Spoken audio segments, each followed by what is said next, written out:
लोग perfect competition, पूर्ण प्रतियोगिता या पूर्ण प्रतिस्पर्धा की विशेषताओं के संदर्भ में अध्ययन करेंगे।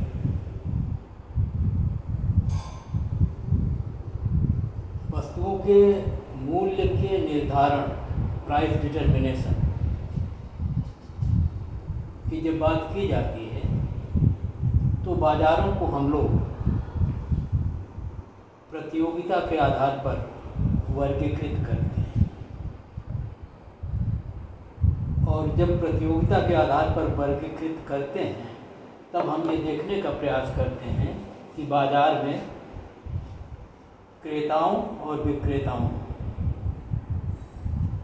और इसी रूप में विभिन्न क्रेताओं और विभिन्न विक्रेताओं के मध्य जो वस्तुओं को बेचने और खरीदने के लिए प्रतियोगिता होती है, उसके आधार पर कभी ये प्रतियोगिता पूर्णता की स्थिति प्राप्त करती है, कभी ये अपूर्ण होती है, परफेक्ट होती है या इम्परफेक्ट होती है। और जब इम्परफेक्ट होती है तो उसके अंतर्गत भी कई तरह के बाज़ारें सम्मिलित होती हैं, जिसके अध्ययन हम आगे करेंगे। आज हम परफेक्ट कंपटीशन या पूर्ण प्रतियोगिता की प्रमुख विशेषताओं का अध्ययन करेंगे। हमारे लिए ये बहुत महत्वपूर्ण है कि मूल्य निर्धारण की समस्या का प्रारंभ हम पूर्ण प्रतियोगिता से करते हैं,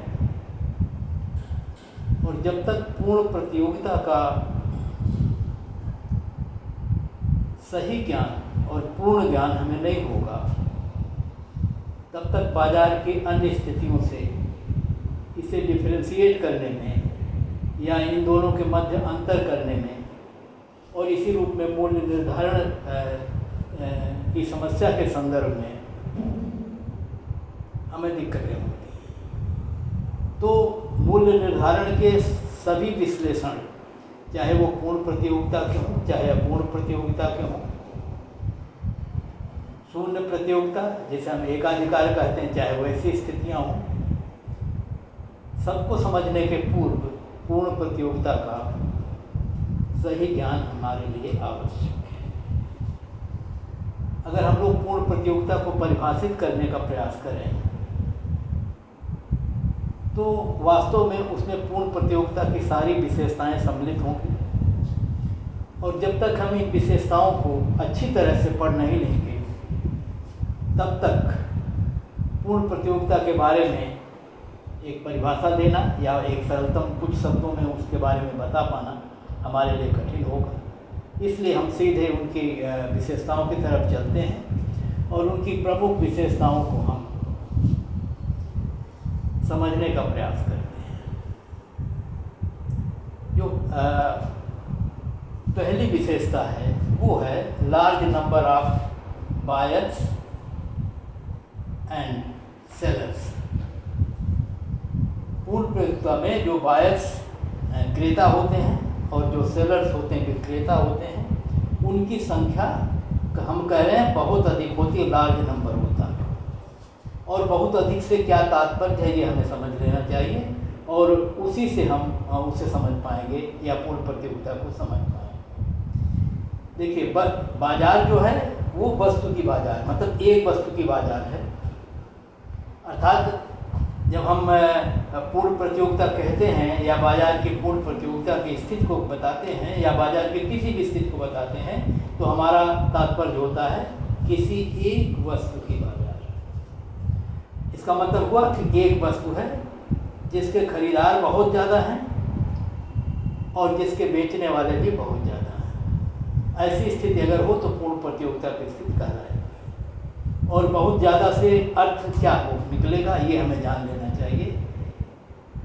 बहुत ज़्यादा का मतलब अगर हम उत्पादन की दृष्टि से देखें, बिक्री की दृष्टि से देखें, तो इसका अर्थ ये है कि जो बाजार में वस्तु का कुल बिक्री होगी या कुल उत्पादन होगा, उसमें एक विक्रेता का अंश अत्यल्प है, बहुत कम है, नगण्य सा है।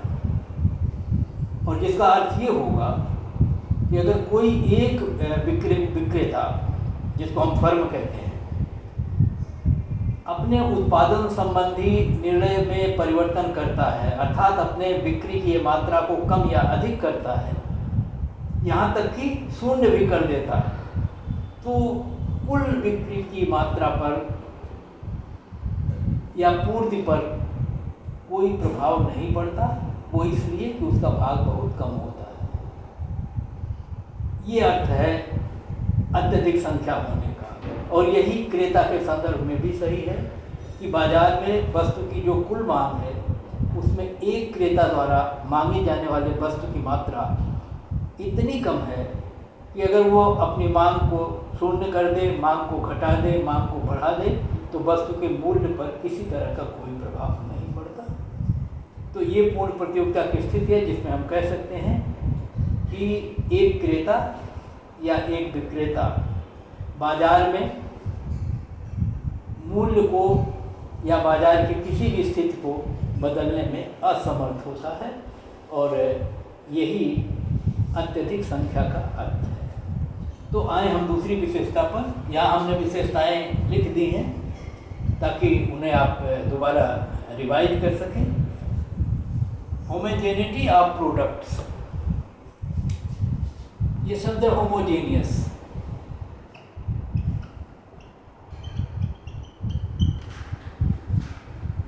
सहजातीय या सजातीय या समरूप, इस तरह के शब्दों का हम प्रयोग करते हैं होमोजेनियस के लिए। होमोजेनियस का मतलब होता है कि दो इकाइयाँ, एक वस्तु है जिसकी दो इकाइयाँ बिल्कुल एक जैसी हों, उसमें किसी तरह का कोई भी अंतर क्रेता को नहीं दिखाई पड़ता,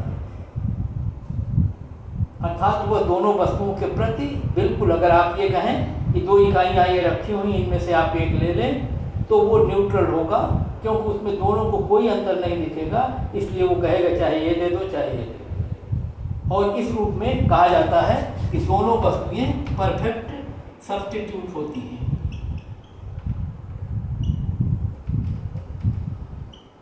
इसका मतलब हुआ पूर्ण स्थानापन्न है। एक के स्थान पर अगर हम दूसरे का प्रयोग करें, उपयोग करें, तो दोनों में हमको किसी तरह का कोई डिफरेंस, अंतर नहीं मिलेगा। ऐसी वस्तुओं को हम पूर्ण स्थानापन्न कहते हैं, और जो पूर्ण स्थानापन्न वस्तुएं होती हैं इन्हें ही सजातीय या सहजातीय या होमोजेनियस कहते हैं। तो होमोजेनिटी ऑफ प्रोडक्ट का मतलब हुआ वस्तुओं की समरूपता, वस्तुओं की सहजातीयता, जिसका मतलब है कि पूर्ण प्रतियोगिता के अंतर्गत ये जो असंख्य या बहुत अधिक फर्में हैं, ये सब एक ही वस्तु का उत्पादन करती हैं, और सभी फर्मों द्वारा उत्पादित जो वस्तु की इकाइयाँ हैं, ऐसा नहीं है कि एक फर्म द्वारा उत्पादित वस्तु की सारी इकाइयाँ एक जैसी हैं। सारी फर्मों द्वारा जो इकाइयाँ उत्पादित की जाती हैं, सभी इकाइयाँ एक ही वस्तु की हैं, और सब इकाइयाँ बिल्कुल एक जैसी सहजातीय या सहजातीय हैं। ये दूसरी विशेषता। तीसरी विशेषता पर आप आएंगे तो लिखा परफेक्ट नॉलेज ऑफ मार्केट, बाजार का पूर्ण ज्ञान। और ये बाजार का पूर्ण ज्ञान क्रेता को भी है और विक्रेता को भी है।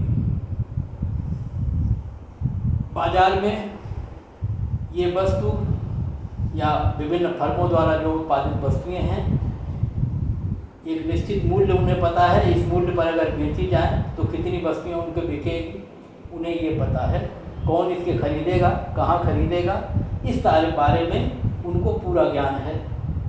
इसी तरह से क्रेताओं को भी बाजार के बारे में पूरा ज्ञान है कि ये वस्तुएं कहाँ कहाँ बनती हैं, इनकी गुणवत्ता कैसी है, ये कितने मूल्य पर कहाँ उपलब्ध हैं। तो इस तरह से बाजार की पूरी स्थिति के बारे में क्रेता को भी पूरा ज्ञान होता है और विक्रेता को भी पूरा ज्ञान होता है। और अगर पूरा ज्ञान हो तो तदनुरूप वो अपने बिक्री या अपनी मांग जैसा भी हो विक्रेता या क्रेता वो तदनुरूप निर्णय लेता है। तो ये बाजार में पूर्ण ज्ञान है, ये पूर्ण प्रतियोगिता की एक बहुत अहम विशेषता है। चौथी विशेषता perfect mobility of factors of production and goods. हम जानते हैं कि दो चीज़ें हैं, उत्पादक जो है वस्तुओं को बनाता है, ये वस्तुओं की पूर्ति है, और इस वस्तुओं के उत्पादन के बनाने में जो उत्पादन के विभिन्न साधन रहते हैं उनको हम फैक्टर्स ऑफ प्रोडक्शन कहते हैं। उत्पादन के ये साधन हैं। उत्पादन के साधन पूर्णतः गतिशील हैं, अर्थात श्रमिक एक स्थान से दूसरे स्थान पर अगर जाना चाहें तो उसमें कोई बाधा नहीं है। एक उपयोग से निकलकर दूसरे उपयोग में जाना चाहें, कहने मतलब जिस एक वस्तु के उत्पादन में काम करते हैं वो उस फर्म से निकलकर किसी दूसरे फर्म के पास जा सकते हैं। तो कहने का अर्थ ये हुआ सीधा सा कि पूर्ण प्रतियोगिता की स्थिति में जो श्रमिक हैं ये भी पूर्ण गतिशील हैं। इसका मतलब है कि इनकी जो मजदूरियां हैं वो भी, क्योंकि पूर्ण गतिशीलता है इस नाते अधिकतम जितनी मजदूरी वो प्राप्त कर सकते हैं उन उपयोगों में जाकर लगेगी। तो ऐसी स्थितियों में साधनों में पूर्ण गतिशीलता है। बाजार के बारे में साधनों को भी पूर्ण ज्ञान है कि उन्हें किस उद्योग में या किस फैक्ट्री में या किस फर्म में कितनी मजदूरी मिल सकती है और कौन सा काम वो कर सकते हैं, ये सब उनको ज्ञान है। इसी तरह से जो क्रेता हैं उनको भी बाजार का पूरा ज्ञान है कि कौन सी वस्तु है, कहाँ मिलती है, किस मूल्य पर मिलती है, उसकी गुणवत्ता कैसी है, उसकी प्राइस कैसी है। और अगर इस प्रकार हो तो ये कहने का सेंस ये हुआ कि अगर कहीं पर भी मूल्य कोई अधिक लेता है, विक्रेता लेने का प्रयास करता है, तो क्रेता जानता है कि ये वस्तु अमुक जगह पर या अमुक विक्रेता के यहाँ इससे सस्ती मिलती है, इस नाते वो वहाँ से जाके खरीदेगा। क्योंकि ऊपर की विशेषता में हम पढ़ लें कि वो पूर्णतः मोबाइल हैं, पूर्णतः गतिशील हैं, एक स्थान से दूसरे स्थान पर जाने में किसी तरह की उनको कोई बाधा नहीं है, उसकी कोई लागत नहीं लगती है। और अगर ऐसा स्थिति हो तो अगर कोई ज़्यादा मूल्य लेता है तो वहाँ से वो मूव करके दूसरे जगह से खरीदेंगे।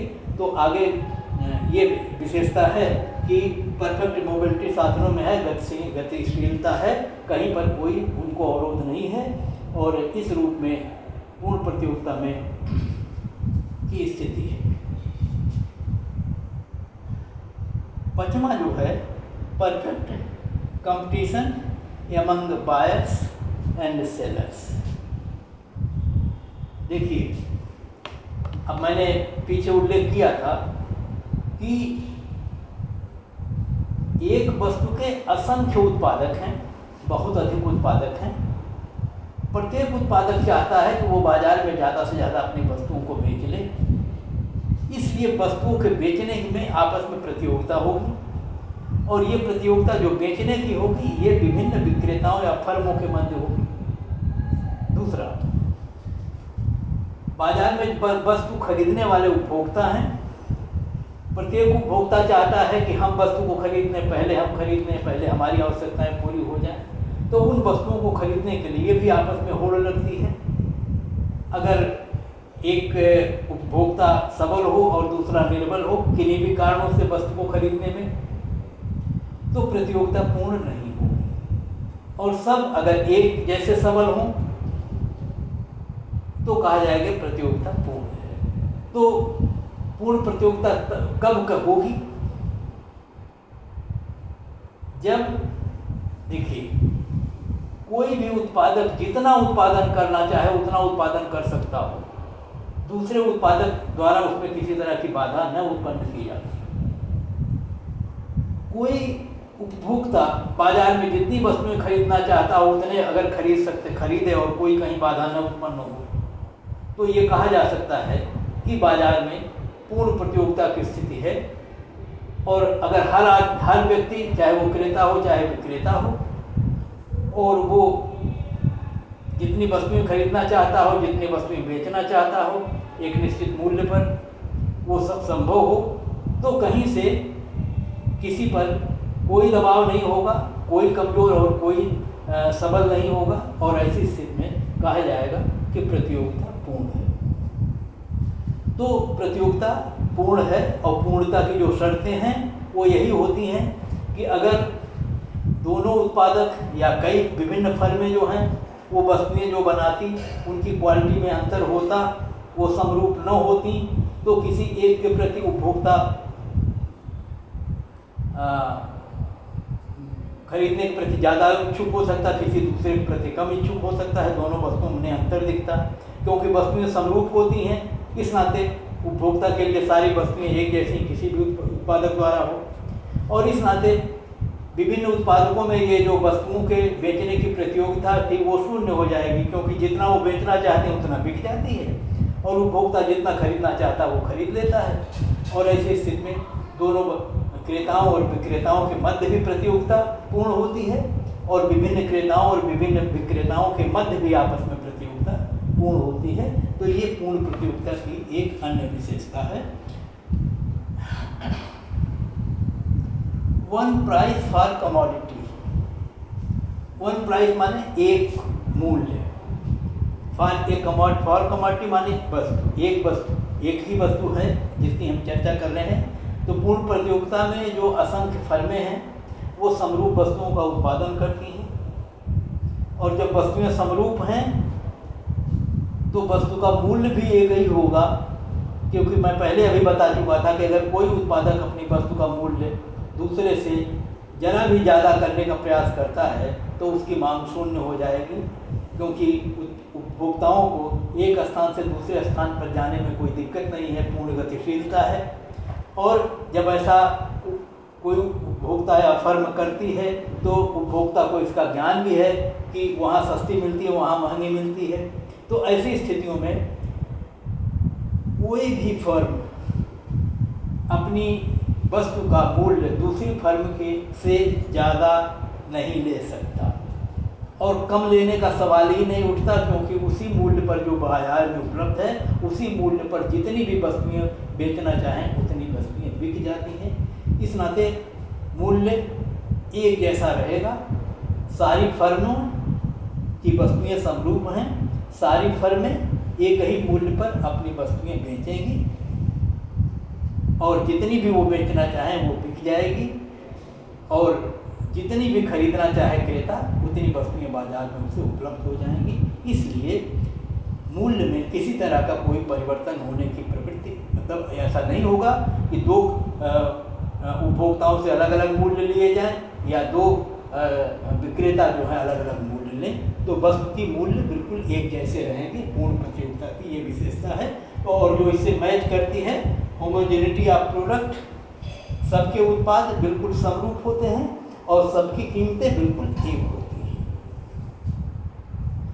Free entry and exit of firms. Entry को कहते हैं प्रवेश, और एग्जिट को कहते हैं, इसको एग्जिट को कहते हैं बहिर्गमन।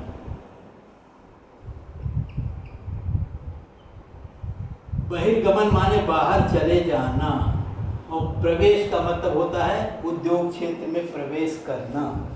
और इस रूप में फर्मों की एंट्री का अर्थ ये होता है कि जो कोई उत्पादक जो पहले से इस वस्तु का उत्पादन नहीं कर रहा है वह आकर्षित हो, और आकर्षित तभी होता है जब उद्योग या जब फर्म को देखता है कि इस उद्योग में जो फर्में उत्पादन कर रही हैं उनको लाभ मिल रहा है, जिसको हम लोग असामान्य लाभ कहते हैं। जितना लाभ सामान्यतः मिलना चाहिए उससे ज़्यादा मिल रहा है, तो ऐसी स्थिति में वो आकर्षित होता है कि अगर वह भी इस इंडस्ट्री में लगे तो उसे भी ये लाभ मिल सकता है।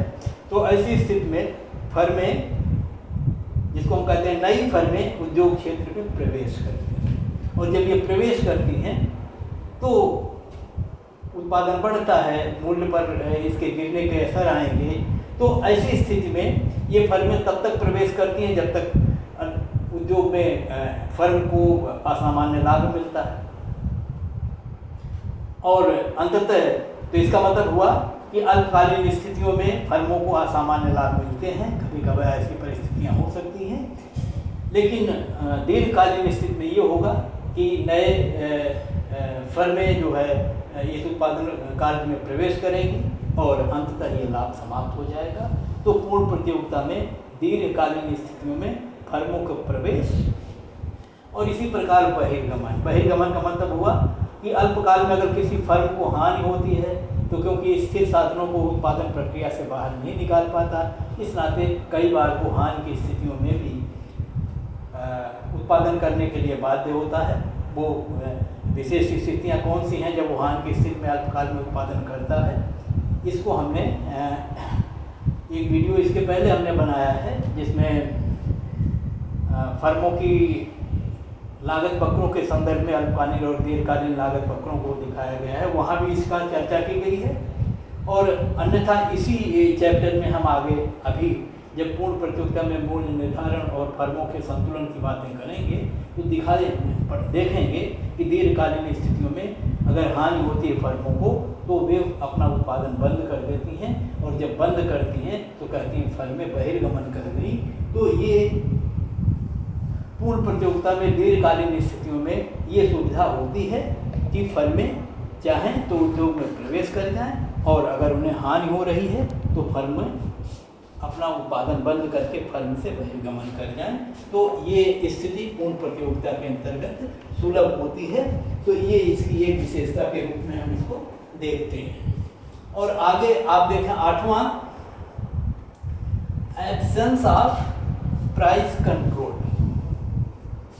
अभी हमने देखा कि पूर्ण प्रतियोगिता में मूल्य जो है एक समान रहता है। हमने अभी पढ़ा नहीं है कि ये मूल्य का निर्धारण कैसे होता है, ये जस्ट किसी के अगले वीडियो में हम लोग पढ़ेंगे। हम केवल इतना आपको बता दें कि पूर्ण प्रतियोगिता में जो मूल्य होता है वो समस्त फर्मों के उत्पादन और समस्त उपभोक्ताओं की मांग, जिसको हम कहते हैं उद्योग में वस्तु की मांग और पूर्ति के आधार पर निर्धारित होते हैं।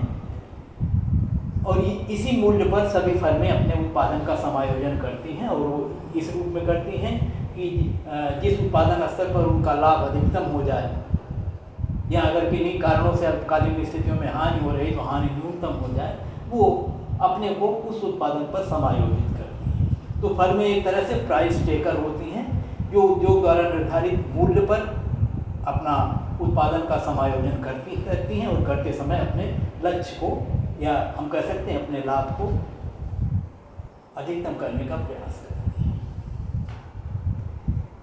कई बार ऐसा होता है कि कई बाजार की स्थितियों में जब मूल्य किन्हीं कारणों से सरकारों को लगता है कि ये उपभोक्ताओं के हित में नहीं है, या कम है या ज़्यादा है, तो सरकारें मूल्यों पर नियंत्रित करती हैं। अर्थात जो मूल्य बाजार व्यवस्था में निर्धारित हुआ है उसको सरकार जो है वो नियंत्रित करने के लिए मूल्यों को कम या अधिक पर निर्धारित करने का प्रयास करती है। लेकिन कहा जा रहा है कि पूर्ण प्रतियोगिता में इस प्रकार का कोई प्राइस कंट्रोल नहीं होता, तो इसकी एब्सेंस होती है। अर्थात बाजार प्रक्रिया में या वस्तु के मूल्य के निर्धारण के संदर्भ में सरकारें जो हैं किसी तरह का कोई हस्तक्षेप नहीं करती हैं, और न तो सरकार के इतर अन्य किसी आप कह सकते संस्था या उद्योगों में जो फर्में हैं या जो क्रेता हैं या इसी तरह के किसी क्रेताओं और विक्रेताओं के कोई संगठन हो, वे किस तरह की कोई जो है हस्तक्षेप नहीं करते। तो मूल्य जो है ये स्वतंत्र बाजार के क्रियाशीलन द्वारा निर्धारित होता है, उसमें किसी तरह का कोई हस्तक्षेप पूर्ण प्रतियोगिता में नहीं होता है। Absence of transport cost. ऊपर जब हम यहाँ लिख रहे थे perfect mobility of factors of production and goods, वस्तुओं और उत्पादन के साधनों में पूर्ण गतिशीलता है। और तो पूर्ण गतिशीलता में एक और फैक्टर जुड़ता है कि अगर मान लीजिए किसी उपभोक्ता को, क्रेता को ये पता हो कि ये वस्तु यहाँ सस्ती है और महंगी है और दूसरी जगह इससे सस्ती बिकती है, वैसी स्थिति में वो वहाँ से मूव करके वहाँ जाना चाहेगा जहाँ सस्ती मिलती है, लेकिन यहाँ से वहाँ जाने में परिवहन की लागतें लग सकती हैं। इसी तरह से उत्पादक को लगता है कि ये वस्तु हम यहाँ बेच रहे हैं, दूसरी बाजार में अगर हम ले जाएं यहाँ से अलग तो वहाँ पर ये महंगी बिकेगी। लेकिन फिर अगर यहाँ से वहाँ तक उस वस्तु को ले जाने में उसकी परिवहन लागत लगती है, तो वो देखेगा कि कहीं ऐसा तो नहीं कि जितनी लागत लग जाएगी उसके बाद वहाँ बेचेंगे तो फ़ायदा नहीं होगा, या यहाँ जैसा ही होगा या इससे भी महंगा पड़ेगा। तो गतिशीलता में तब बाधा आएगी। और इसीलिए कहा गया है कि ये मान लिया गया है पूर्ण प्रतियोगिता में, भले ही आपको काल्पनिक सा लगता हो, लेकिन अभी फ़िलहाल क्योंकि हम मूल्य निर्धारण की समस्या को सबसे सरलतम रूप में समझने का प्रयास कर रहे हैं, इसलिए ऐसा माना गया है। बाद में हम इन मान्यताओं को तोड़ेंगे और परिवहन लागतों को पॉजिटिव या धनात्मक मानते हुए भी विश्लेषण करेंगे। लेकिन फिलहाल पूर्ण प्रतियोगिता में एक मान्यता ये है कि एब्सेंस ऑफ ट्रांसपोर्ट कॉस्ट है, अर्थात परिवहन लागत शून्य है। एक स्थान से दूसरे स्थान पर किसी साधन को जाने में, किसी वस्तु को ले आने में, किसी क्रेता को आने जाने में किसी तरह की कोई परिवहन लागत नहीं लगती है, ऐसा मान लिया गया है। देखिए आगे लिखा हुआ है, independent relationship between buyers and sellers. जो इंडिपेंडेंट रिलेशनशिप का मतलब होता है स्वतंत्र संबंध,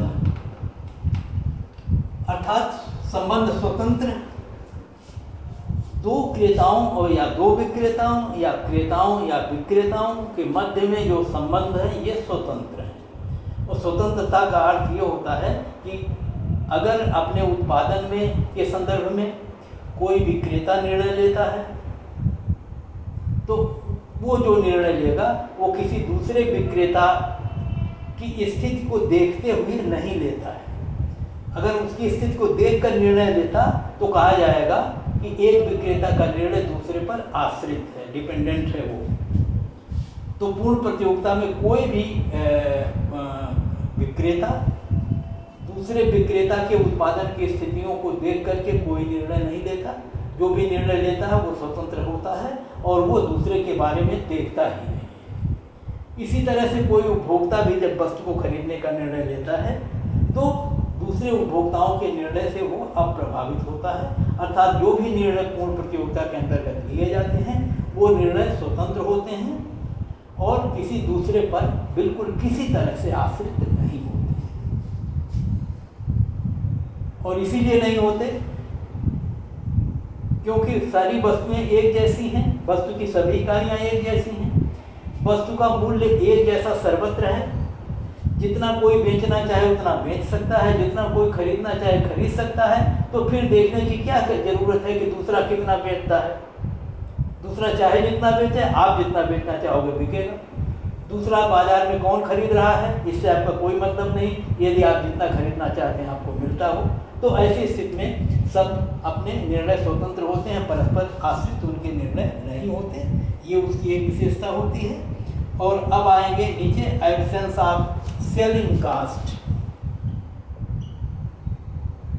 एक होती है सेलिंग कास्ट बिक्री लागत और एक होती है उत्पादन लागत। लागतों को अगर हम इस रूप में देखें तो दो तरह से बांटते हैं।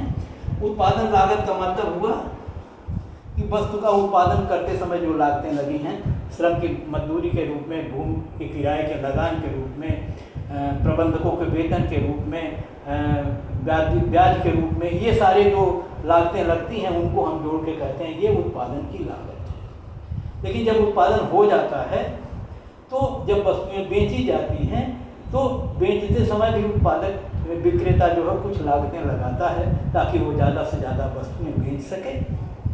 और ये लागतें कब कैसे लगाता है? ऐसे लगाता है, अपने वस्तु का विज्ञापन करता है, प्रचार प्रसार करता है, उपहार देता है, कमीशन देता है। ये सारी चीज़ें ऐसी हैं, वस्तुओं या अपनी दुकान को सजाता है, उपभोक्ताओं की खातिरदारी करता है। ये उपभोक्ता को अपनी तरफ लुभाने के लिए ये सारे व्यय किए जाते हैं।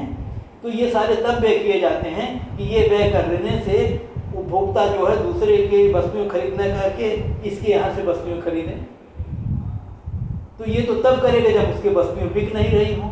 और हम पूर्ण प्रतियोगिता में कह रहे हैं उसी मूल्य पर जितना वस्तु बेचना चाहो बिक जाएगी, तो ऐसा कोई भी व्यक्ति नहीं करेगा। अर्थात अपनी वस्तु को बेचने के लिए विज्ञापन पर, कमीशन पर, उपहार पर, वस्तु सजावट पर, इन सब पर कोई भी व्यय नहीं करेगा। अर्थात विक्रय लागत शून्य होगी या विक्रय लागत का कोई महत्व पूर्ण प्रतियोगिता में नहीं होता। बाजार की अगली स्थितियाँ आएंगी उसमें होता है ऐसा। तो हम कह रहे हैं पूर्ण प्रतियोगिता में सेलिंग कास्ट, बिक्री लागत नहीं होती, इसकी एब्सेंस होता है। और क्योंकि पूर्ण प्रतियोगिता में असंख्य फर्में होती हैं, तो एक शब्द ये फर्म का प्रयोग होगा, और सारी फर्में एक जैसी वस्तु का उत्पादन करती हैं, समरूप वस्तु का उत्पादन करती हैं। और इस नाते सारी वस्तुओं को जब हम सारी फर्मों द्वारा किए गए उत्पादन को एक साथ जोड़ करके बताते हैं तो हम इसे इंडस्ट्री कहते हैं, उद्योग कहते हैं। तो इस तरह से पूर्ण प्रतियोगिता में फर्म अलग होती है जो एक उत्पादन की इकाई है, और उद्योग समस्त उत्पादन की जो इकाइयाँ हैं या जो समस्त फर्में हैं किसी वस्तु के उत्पादन की, उन समस्त फर्मों के योग को जो है वो हम उद्योग कहते हैं। अर्थात समस्त फर्में कुल जितना उत्पादन करती हैं वो उद्योग का उत्पादन होता है, और एक फर्म जो उत्पादन करती है वो फर्म का उत्पादन होता है। अर्थात और इस कुल उत्पादन या उद्योग द्वारा जो उत्पादित उत्पादन है उसमें किसी एक फर्म का योगदान बहुत ही कम होता है, अत्यल्प नगण्य होता है। तो ये स्थिति है। और जब हम इतना जान पाए हैं तो अब हम अगर चाहें तो पूर्ण प्रतियोगिता की परिभाषा या उसका अर्थ बताने की स्थिति में हैं, और इतनी सारी चीज़ें उसमें अगर सम्मिलित हो जाएं तो बहुत अच्छी बात है। इसका मतलब आप कह सकते हो कि पूर्ण प्रतियोगिता बाजार की एक ऐसी स्थिति होती है जिसमें किसी वस्तु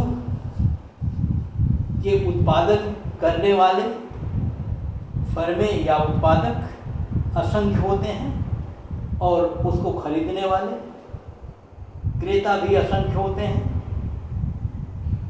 क्रेता और विक्रेता सारे लोग अपने निर्णय स्वतंत्र लेते हैं। सारी वस्तुएं उत्पादित समरूप होती हैं, वे एक ही मूल्य पर बिकती हैं, तो मूल्य एक समान होते हैं। और ऐसी बाजार की स्थिति को इसमें अन्य स्थितियां भी सम्मिलित हो जाएंगी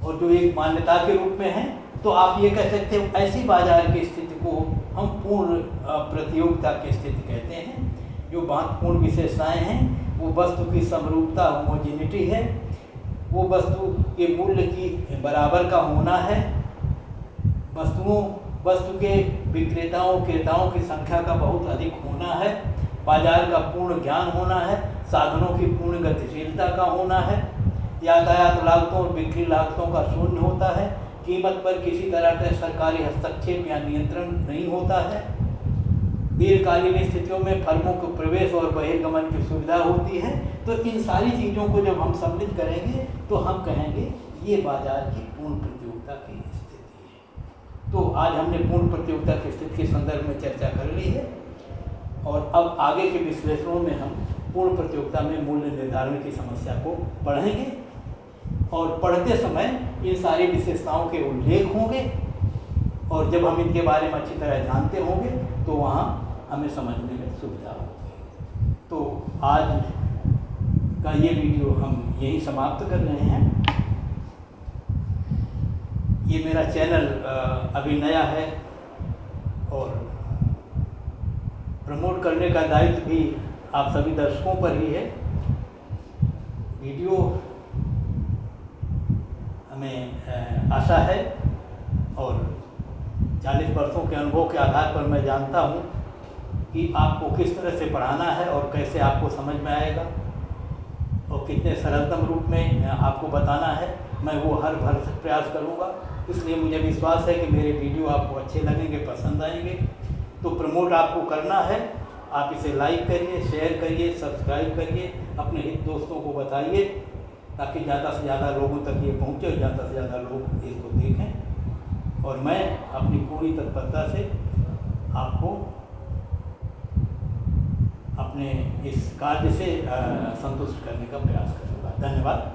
अगले वीडियो में फिर मिलेंगे।